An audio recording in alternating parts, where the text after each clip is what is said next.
সুপ্রভাত বন্ধুরা, লতার কথায় আপনাদের অনেক স্বাগত। দেখুন আজকে সকালবেলার আকাশটা এত ভালো। আসলে কি আমার সকালবেলাটা খুব ভালো লাগে। সকালের চারিদিকে শান্ত পরিবেশ। আমি না তার জন্যই আরও আমি সকাল সকাল উঠে পড়ি। খুবই ভালো লাগে আমার। আর আজকে তো পুরো একদম নীল আকাশ।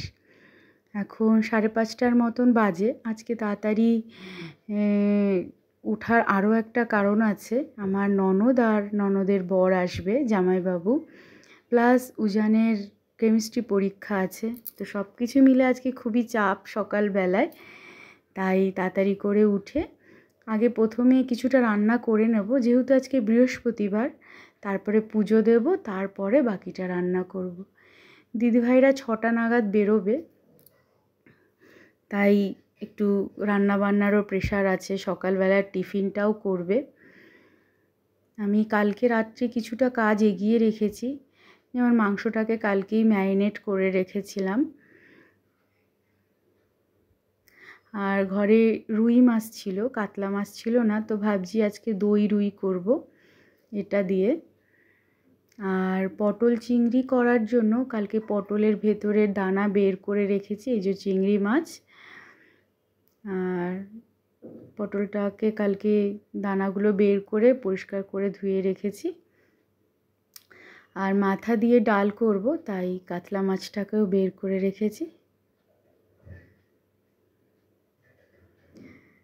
আর ওদের জন্য একটু লস্যি বানিয়েছি, আম দিয়ে লস্যিটা বানিয়েছি ওদের জন্য, কারণ অনেকটা রাস্তা আসবে তো একটু ঠান্ডা জাতীয় খাবার ভালো লাগবে তখন।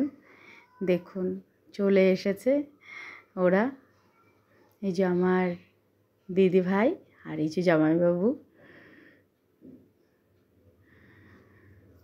আমি তাড়াতাড়ি করে রান্নাটাও করে নিয়েছি। ওরা বলল ওরা লুচি খাবে না, শুধুই চানা খেয়েছে আর লস্যি খেয়েছে, বাটিতে করে দিয়েছিলাম। তখন আর ভিডিও করতে পারিনি, তাই দেখালাম এইটুকু বেঁচে আছে। আর এই যে খাসির মাংস করা হয়ে গেছে, স্যালাডটাও কেটে রেখেছি।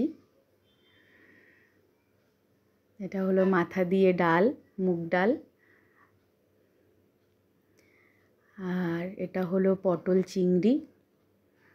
ইলিশ মাছটা কালকে আনতে গিয়েছিলাম, কিন্তু আমাদের এখানে না আর কি রাত্রের দিকে তেমন বাজার বসে না, তাই পাইনি। এই যে হলো দই রুই। তাই আজকে সকালবেলায় বরমশাই গিয়ে ইলিশ মাছটা নিয়ে এসেছে। আমি ইলিশ মাছটাকে ভাপা করেছি। এখনও গরম তো জলটা, তাই আমি ধরতে পারছি না। আমি এই দেখুন অসাধারণ একটা গন্ধ বেরোচ্ছে ইলিশ মাছ ভাপার।